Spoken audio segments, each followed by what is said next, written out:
हो सकता है कि सारी बातें समझ ना आए, आप उन्हें शांति से सुनने का प्रयास करें और जितना हो सके उतना सर एकदम सरल भाषा में ही आपको समझाने का प्रयास करेंगे। और स्क्रीन पे जो भी कुंडली के द्वारा आपको यहाँ पर सूचना करेंगे और फिर सर बाकी का लिटरेचर जब हमें देंगे तो हम लोग वापस आपको व्हाट्सएप से या तो वर्ग में आपको हैंड ओवर करेंगे। तो अगर कोई लोग लिख नहीं पाए तो भी चिंतित न हो, आप केवल यहाँ पर सर जो बता रहे हैं उसमें आगे बढ़े। अधिक समय न लेते हुए मैं सर को आमंत्रित करना चाहता हूँ। सर प्लीज आइए।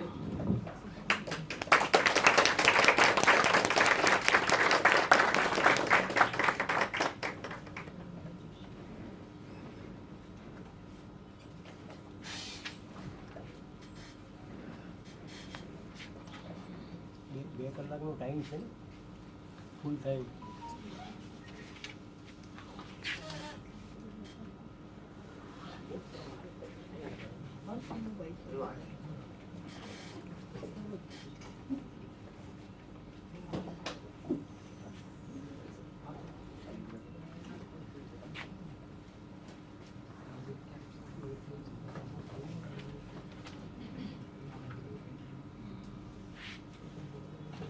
सर जोशी का सबको नमस्कार।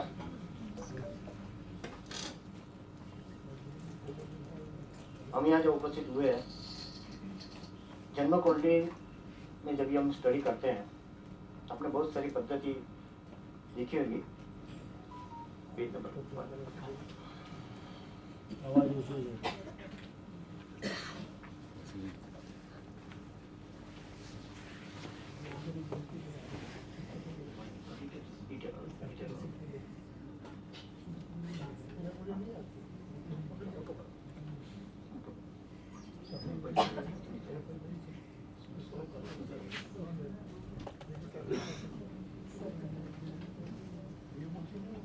सामान्य तौर पे जब भी हम जन्म कुंडली देखते हैं तो बहुत सारी पद्धति है जन्म कुंडली देखने के लिए।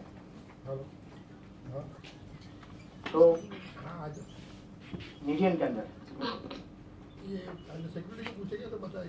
कुछ स्कॉलर लोग सिर्फ जन्म कुंडली से रीडिंग करते हैं, कुछ लोग जन्म कुंडली चंद्र कुंडली से लेके इसी तरह जन्म कुंडली चंद्र कुंडली नवमास कुंडली, कोई विशिष्ट लोग वर्ग कुंडली के साथ इन एडिशंस अष्टक वर्ग, स्रोतवर चक्र, नाड़ी, जेमिनी, इसी तरह अलग अलग कुंडलियों का स्टडी करके आपको रिप्लाई देते हैं।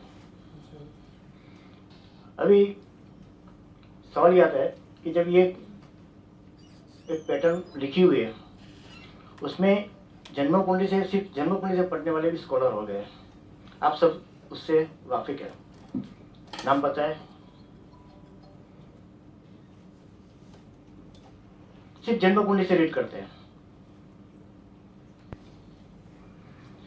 दूसरे जो जन्म कुंडली चंद्र कुंडली, तीसरे वर्ग है जो नवमास कुंडली के साथ आगे बढ़ते हैं। ये सब नॉन पर्सन है जो अभी के काल में हो गए और है। इसका मतलब ये होता है कि जो भी अनुभव लेना है एक दूसरे सिस्टम के साथ, एक दूसरी पद्धति के साथ हमें कहीं ना कहीं प्रयोग करना पड़ता है। तो मैं एक विद्यार्थी के नाते मैं जो स्टडी करता हूँ तो कुछ ना कुछ अलग अलग पद्धति का एक प्रयोग में लाता हूँ और बुक के द्वारा, यूट्यूब के द्वारा और या प्लेटफॉर्म के द्वारा यह प्रदर्शित करता हूँ। तो आज भी मैंने कोशिश की है कि एक अलग कैलकुलेशन पॉइंट ऑफ व्यू, एक दूसरे सिस्टम का उसमें उपयोग करके हम लोग अच्छी तरह उसको रीड कर पाते हैं। अभी यहाँ सब ज्योतिष के नाता है, तो मुझे बताइए कि आपको कुंडली के 6, 8, 12वें स्थान से कितना डर लगता है? डर लगता है कि नहीं लगता है? लगता है सबको। तो जैसे कुंडली के अंदर 6, 8, 12वें स्थान में अंदर कोई ग्रह आ जाए तो आपका रिएक्शन क्या रहेगा?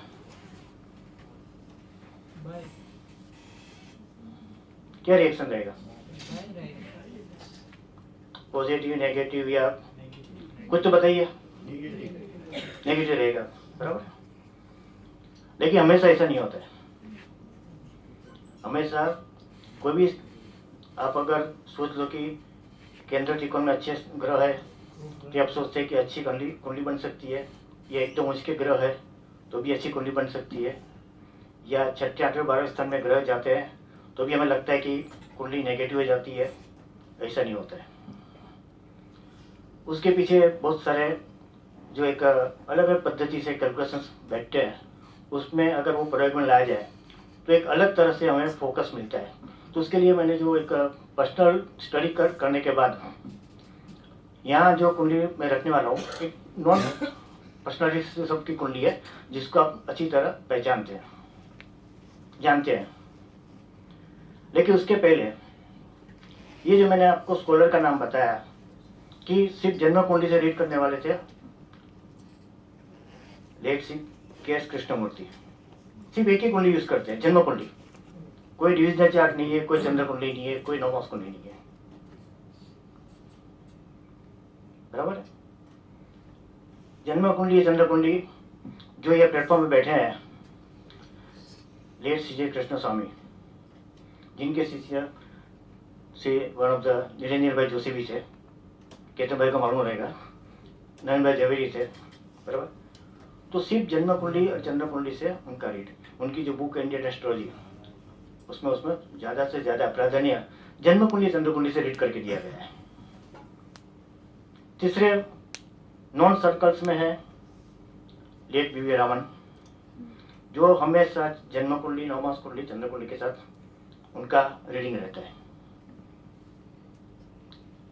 उसके बाद की वर्ग कुंडली के साथ देखे जाए तो आज के फेमस स्कॉलर श्री केन राव सर और उनकी पूरी टीम है जो वर्ग कुंडली के साथ, जेमिनी पद्धति के साथ आगे बढ़ते हैं। तो मैंने कहने का मतलब ये है कि जब भी हम कोई स्टडी करते हैं तो उसमें कोई लिमिटेशन नहीं रहती है। एक कुंडली के द्वारा भी कर सकते हैं आप, डिफरेंट अप्रोच के द्वारा भी उसे स्टडी कर सकते हैं। उसके अंदर सपोर्टिंग ग्राउंड पे सर्वतोपद चक्र जो लेट रविंद्र देसाई जी यूज करते थे, नाम सुना है क्या? सर्वतोपद चक्र के लिए रविंद्र देसाई का। और अष्टक वर्ग श्री चंद्रभाई पटेल और अय्यर सर। तो कहने का मतलब ये है कि ये सारे सपोर्टिंग फैक्टर्स एक ही कुंडली के साथ हम लेकर आगे बढ़ सकते हैं।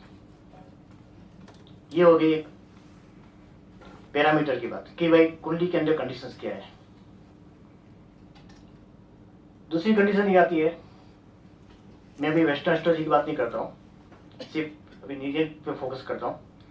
दूसरी बात आती है उसके अंदर जो फॉर्मेशन ऑफ योगा रहते हैं, बराबर, अलग अलग तरह के योग बनते हैं, बराबर।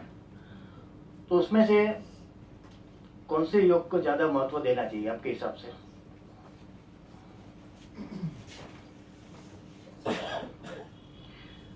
कुछ योग ऐसा है कि पर्टिकुलर टाइम के लिए वो कॉमन हो जाता है। सपोज कि कोई बोलते हैं कि ये ग्रह उसका है, वो राशि के हिसाब से वो टाइम पे जन्मे सबको उसका हो जाता है। सपोज को बोलेगा कि गज केसरी योग है तो चंद्र गुरु से केंद्र योग में रहेगा, तो वो गज केसरी वो टाइम के लिए कॉमन रह जाएगा। पंच महापुरुष है, रुचक, बद्रांश, माले, सस, तो वो कंडीशन राशि के हिसाब से कॉमन हो जाएगी। लेकिन वो योग जन्म कुंडली में कौन से भाव से जुड़ते हैं तभी उसका वैल्यू चेंज हो जाती है। तो सबसे महत्व की बात है कि जब हम योग की बात कंसिडर करते हैं तो इम्पोर्टेंस आता है कि वो कुंडली के अंदर कौन से भाव के साथ जुड़ जाते हैं, उसके पे पूरा आधार रहता है। तो कुछ योग ग्रह से कनेक्टेड है, कुछ ग्रह राशि से कनेक्टेड है, कुछ भाव के साथ कनेक्टेड रहते हैं। तो हम जब भी योग की पैरामीटर स्टडी करते हैं इम्पोर्टेंस पॉइंट ऑफ व्यू, तो पर्टिकुलरली हाउस से साथ जुड़े हुए योगों को ज़्यादा इंपॉर्टेंस देना चाहिए। थर्ड पैरामीटर आता है दृष्टि योग। यहाँ से कोई बताएगा? आप यहाँ से गुरु कहाँ दृष्टि करता है बताइए मुझे। अब मैडम बताइए आप। अब ये आपको पूछ रहा हूँ, गुरु कहाँ दृष्टि करता है? नहीं, जिसको उनको पूछा बोलिए। 579 मतलब आगे क्या? 579 क्या? भाव। सेकंड लास्ट मैडम, आपके हिसाब से शनि कहाँ दृष्टि करता है? हाँ, जरा जोर से। 3 7 10 क्या? भाव। अभी आज की तारीख में मुझे बताइए कि शनि कहाँ है? कुंभ राशि में। उसकी दृष्टि कहाँ आएगी?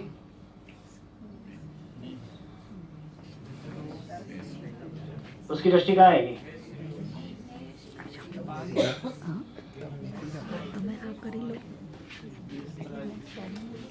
मेष में आएगी, हाँ, सिंह में आएगी और वृश्चिक में आएगी। अभी मैंने उन्होंने बताया कि शनि कुंभ में है तो मेष, सिंह और वृश्चिक में आएगी, बराबर है? मैडम आपने जो जवाब दिया जुपिटर का, गुरु का, गुरु आज की तारीख में मेष राशि में है, कहाँ दृष्टि करेगा?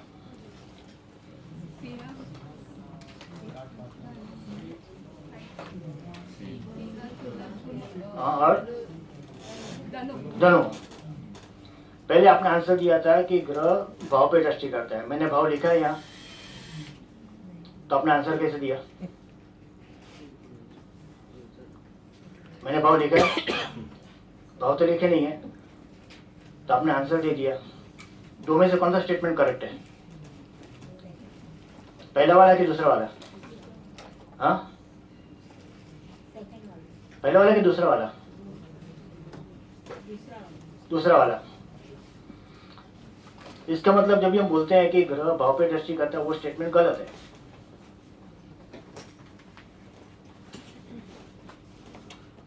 सब जगह बुक में भी लिखते हैं कि ग्रह ये भाव पे दृष्टि करता है, ये दृष्टि करता है, लेकिन वो टेक्निकली गलत है। आकाश में ग्रह राशि में रहते हैं, नक्षत्र में रहते हैं, बराबर है? भाव पर्टिकुलर टाइम पे हर एक जगह अलग अलग रहते हैं। तो ग्रह की दृष्टि कहाँ जाएगी? राशि पे जाएगी, और वो राशि जो भाव पे जाएगी उसको इफेक्ट करेगी। तो अपना स्टेटमेंट क्या होना चाहिए? ग्रह जो राशि में है वहां से दृष्टि कर सकता है, बराबर? भाव पे दृष्टि कभी नहीं हो सकती, पहली कंडीशन। ये एक तरह की निजी दृष्टि होगी जो हम यूज करते हैं। दूसरी दृष्टि अंशात्मक योग, केंद्र, त्रिकोण, प्रतियुति, युति, त्रिएकादश, नाम सुना है ना? तो ये दृष्टि योग अंशात्मक के हिसाब से होती है। ये दृष्टि योग अंशात्मक से होती है। उसमें दोनों ऑब्जेक्ट के बीच में जो भी अंतर है उसको गिना जाता है, चाहे वो राशि के अंत में या बिगिनिंग में हो, लेकिन मेन इंपॉर्टेंट है वो अंशात्मक दृष्टि योग। तीसरी कंडीशन आती है पैरेलल एस्पेक्ट, क्रांति साम्य, जो थोड़ा टेक्निकल ग्राउंड है। उसके बाद की एक दृष्टि है जो नॉर्मली हम यूज नहीं करते हैं, वो है राशि दृष्टि। पहले जो बात की वो ग्रह दृष्टि थी कि ग्रह एक से दूसरी जगह पे एस्पेक्ट कर सकते हैं राशि के द्वारा। लेकिन अपने शास्त्र में राशि दृष्टि का भी उपयोगिता है कि चर राशि बाजू की स्थिर राशि को छोड़ के बाकी की स्थिर राशि को दृष्टि करेगा, स्थिर राशि बाजू की चर राशि को छोड़ के चर राशि को दृष्टि करेगा, और दूसरी दिशा राशि को दृष्टि करेगा। तो ये जो पैरामीटर है दृष्टि का, उसे भी उपयोग में लाना चाहिए। कई बार ऐसा होता है कि हमें कुछ परिणाम देखने को मिलते हैं तो लगता है कि ये दृष्टि तो यहाँ ग्रह की नहीं थी, ये नहीं है, तो ये परिणाम कैसे आया? तो उसके अंदर राशि दृष्टि का उपयोगिता बहुत इंपॉर्टेंस है कि चर राशि वाला सी राशि में दृष्टि करेगा, बाजू की वृषभ राशि से, उस मेष राशि में कोई गुरु आज की तारीख में गुरु है मेष राशि में, तो बाजू की वृषभ राशि को छोड़ के बाकी की वृषभ राशि सिंह, वृश्चिक और कुंभ को एस्पेक्ट करेगा। अभी हम नीचे में क्या स्टडी करते हैं कि शनि तीसरी दृष्टि कुंभ से मेष में करेगा, ये हमारी स्टडी है। लेकिन गुरु आज की तारीख में भी कुंभ को दृष्टि कर सकता है क्योंकि वो राशि दृष्टि है। इसी तरह तीनों क्लासिफिकेशन राशि का दृष्टि का उपयोगिता लाना चाहिए, तो एक अलग तरह से आपको उसको व्यू मिलेगा कि कौन सा ग्रह कौन सी राशि को इन्फ्लुएंस कर रहा है, कौन सा ग्रह कौन सी राशि को असर कर रहा है, या वो भाव में पड़े हुए ग्रह को असर कर सकता है। तो यहाँ मैंने जो दृष्टि लिखी है वो एक दृष्टि का परिणाम कंडीशन आते हैं, बराबर है। उसके बाद एक अलग फैक्टर्स में जाते हैं,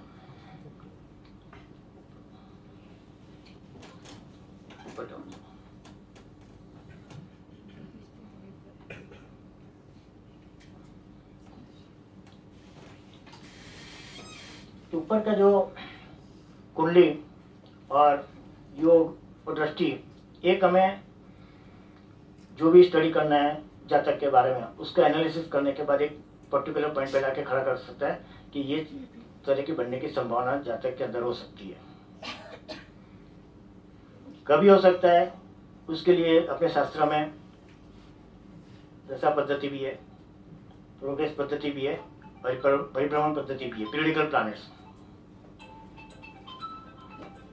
वो तीनों का उपयोग जन्म कुंडली के साथ अलग अलग तरह से कर सकते हैं, क्योंकि उसमें कोई ऐसा रिस्ट्रिक्शन नहीं है कि प्रोग्रेशन नीजन में यूज़ नहीं कर सकते, ऐसी कोई बात नहीं है कि परिवहन पद्धति यूज़ नहीं कर सकती, कोई बात नहीं है। हाँ, दशा पद्धति हम लोग वेस्टर्न एस्ट्रोलॉजी में यूज़ नहीं कर सकते क्योंकि नक्षत्र बेस है, लेकिन बाकी जो कंडीशंस है उसको हम उपयोग में ला सकते हैं।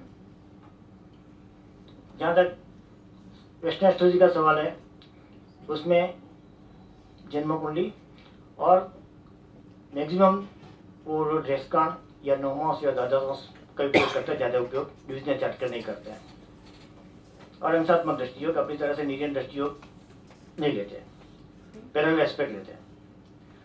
और ट्रांजिट तो कॉमन है, आप सब गोचर के बारे में आपको मालूम है कि गोचर कैसे स्टडी किया जाता है, बराबर। तो ये मेन कंडीशन है। तो ये जनरल आप ये सब चीज़ से माहितगार है कि आपको किस तरह से कौन सी पद्धति में जाके आगे करना है। और मैंने सारे स्कॉलर के नाम भी बताया कि एक पर्टिकुलर कुंडली से लेके डिफरेंट टाइप पैटर्न की कुंडली में वो उपयोग करके अपने स्टडी करते थे, बराबर। मेरा प्रयास ये रहता है कि मैं कुछ ना कुछ प्रयोग करते रहता हूँ और वो जो भी होता है वो आपके सामने शेयर करते रहता हूँ थ्रू बुक के द्वारा या यूट्यूब के द्वारा या प्लेटफॉर्म के द्वारा। अभी आज की तारीख में जो भी एक थोड़ा कैलकुलेट करना पड़ेगा, इसमें जन्म कुंडली आपको मालूम है, लेकिन पाराशर, ध्रुव पाराशर में और जेमिनी दोनों ने एक दूसरी पद्धति के अंदर भी उपयोग लाया है कि जिसके अंदर दो लग्न बहुत महत्व के बनते हैं। ऐसे घटी लग्न भी है, होरा लग्न भी है, उसकी बात नहीं करता हूँ, यादन पद की भी बात नहीं करता हूँ। दो जो फैक्टर्स है, एक हिंदू लग्न बोलते हैं जिसके लिए वेल्थ के बारे में कनेक्टेड है, और दूसरा है श्री लग्न। तो उसका कैलकुलेशन किया कैसे किया जाता है और उसकी इम्पैक्ट क्या होती है मैं आपके सामने रजू करूँगा बोर्ड के द्वारा। तो लेकिन उसके लिए सर कैलकुलेशन है, इसलिए थोड़ा ये ब्लैक बोर्ड की हमने व्यवस्था की है।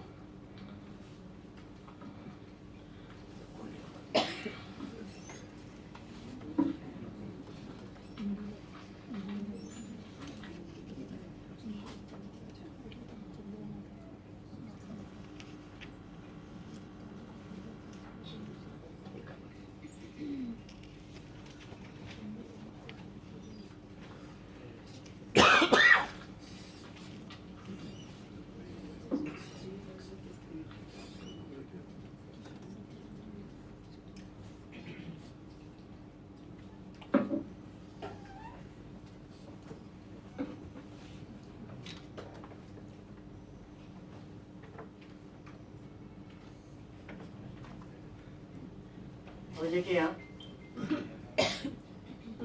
वॉल्यूम વધારવો પડે.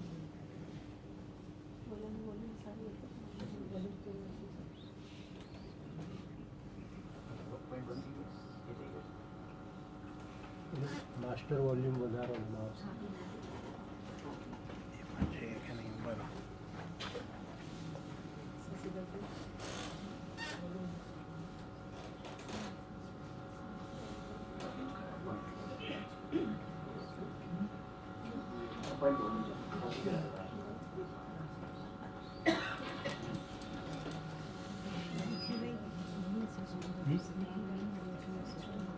એમને બધું એક્સપર્ટ છે ને એમાં.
हेलो, अभी यहाँ देखिए, सबसे पहले बात करते हैं हम श्री लग्न, उसका वर्कआउट कैसा करना है. तो चंद्र की जो पोजीशंस है यहाँ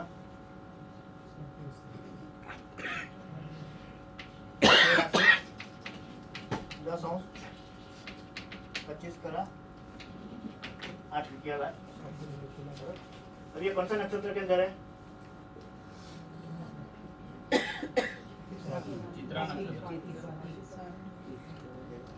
स्वाति नक्षत्र. ये स्वाति नक्षत्र. स्वाति नक्षत्र की शुरुआत होती है 6:40 से. ये बात करेंगे.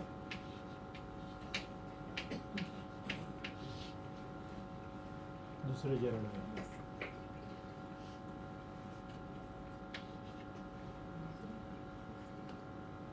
ये कंडीशन आगे 345. ये चंद्र नक्षत्र के अंदर आगे बढ़ा है जन्म के टाइम पे. अब श्री लग्न की सिचुएशन कैलकुलेशन ऐसा है कि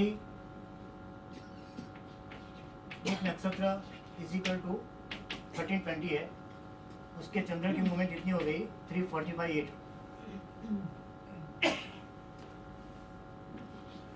पूरा जगह है 360 के अंदर कितना.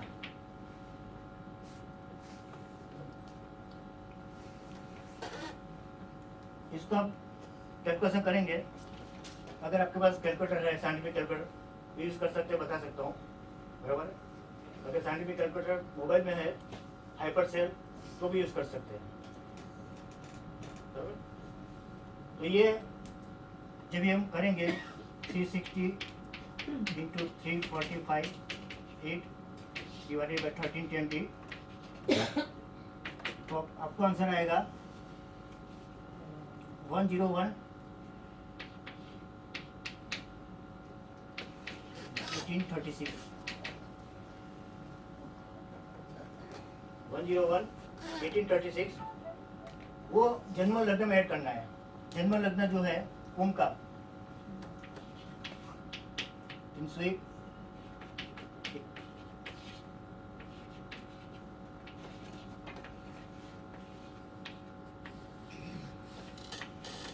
थ्री 360 के ऊपर गया तो माइनस करूंगा.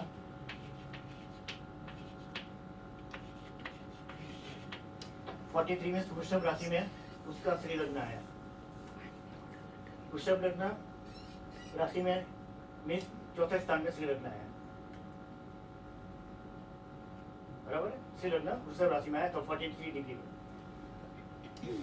अभी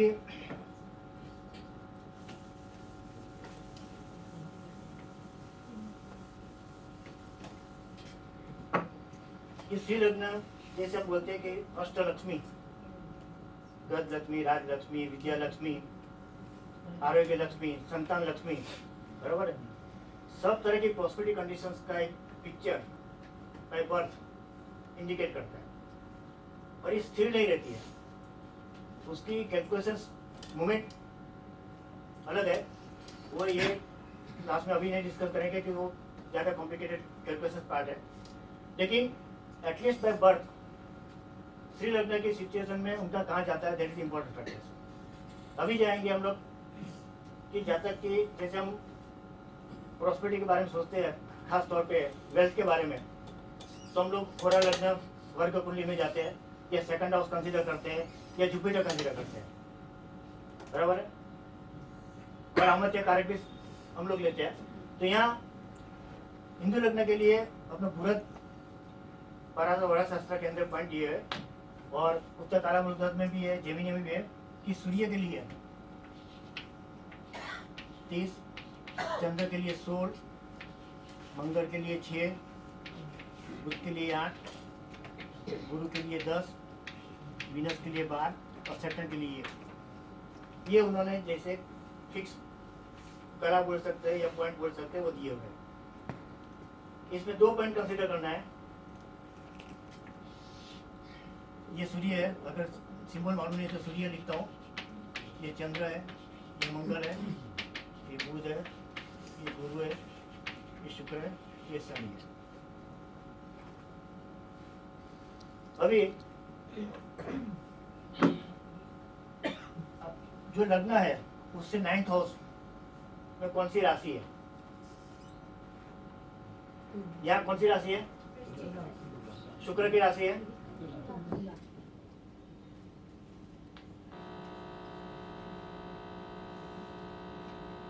शुक्र की राशि है। शुक्र के कितने पॉइंट हैं?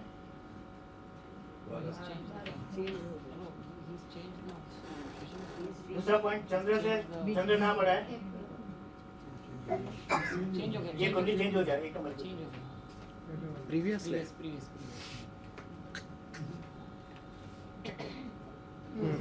चंद्र से 9th हाउस कौन सा है?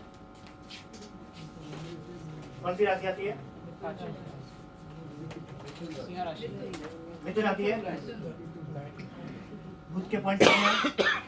8। टोटल कितने हो गए? टोटल कितने हो गए? 20 हो गए। मैक्सिमम 12 साइंस से 12 बात करेंगे, कितने पॉइंट बचे?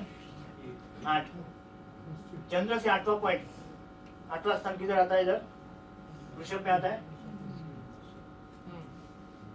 वृषभ में आता है, बराबर है।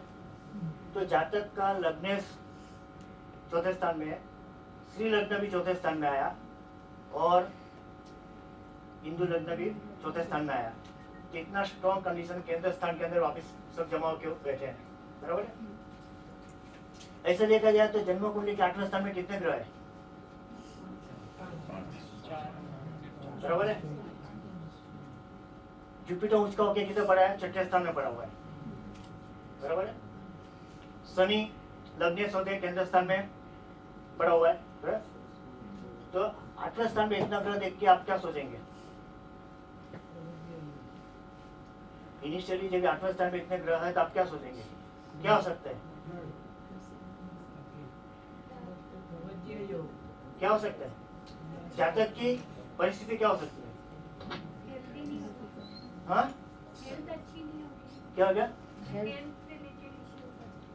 और आगे प्रॉस्पेरिटी, फाइनेंस, अदर फैक्टर्स में सीक्रेट जगहों से पैसा, हाँ, कई सीक्रेट जगहों से पैसा आएगा। और कुछ, ये हिडन इनकम होंगे, हाँ, वो तो जो आपको मालूम है करके बता रहे हैं। लेकिन ये जो चार्ट है, ये आपको मालूम है कैसे, मैं डेट नहीं लिखा है। ये चार्ट अमिताभ बच्चन का है। 8वें स्थान देख के आप जो बोलते हैं वो कंडीशन नहीं है, क्योंकि उसका main reason, one of the reason ये तो है। लेकिन जो श्री लग्न, हिंदू लग्न की जो कुंडली लग्नेश के साथ चौथे स्थान में जमा हुई है, और उससे 5वां स्थान जो कला आर्ट्स का स्थान है 8 हाउस, वो पूरा, तो वो जैसे स्टार्टिंग में बताया कि 8वां स्थान 6ठे स्थान 12वें स्थान देख के ऐसा नहीं होना कि कुंडली खराब होती है या अच्छे योग देख के कुंडली अच्छी होती है, कंडीशन नहीं आती। तो ये जो सपोर्टिंग टूल है वो आपको ध्यान में रखना है कि उसका श्री लग्न और हिंदू लग्न की कुंडली वो कहाँ सपोर्टिंग एक दूसरे के उसमें जाते हैं, तो वो सिचुएशन बन के रहती है।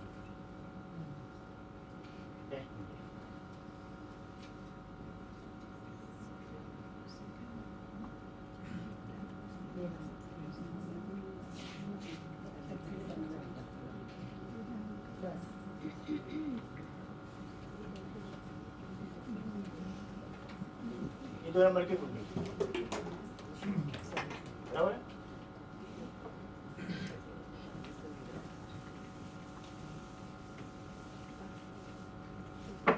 अभी ये लग्न का हम श्री लग्न कुंडली निकालेंगे। चंद्र है 29, 34, 11, कौन सा नक्षत्र के अंदर है?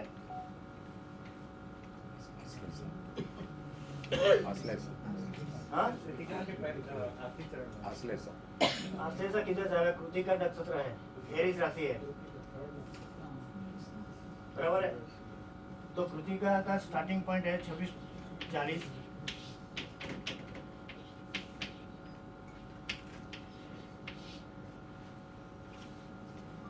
सेम प्रोसेस 360 into 254 11 divided 13 20, बराबर है। तो आपको आएगा 78 22 50।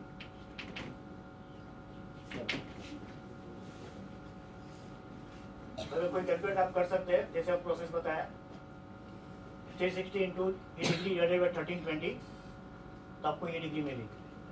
ये डिग्री आपको एसएनएन में ऐड करनी है, तो ये 246 है, 57 23,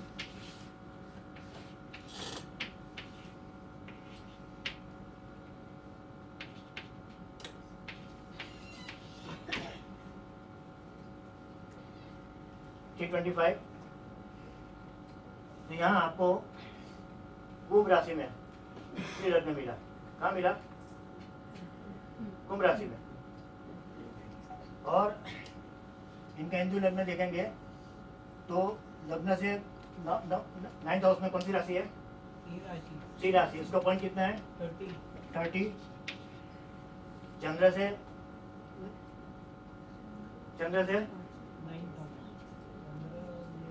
गुरु है 9वें स्थान, उसका पॉइंट कितना है? 10।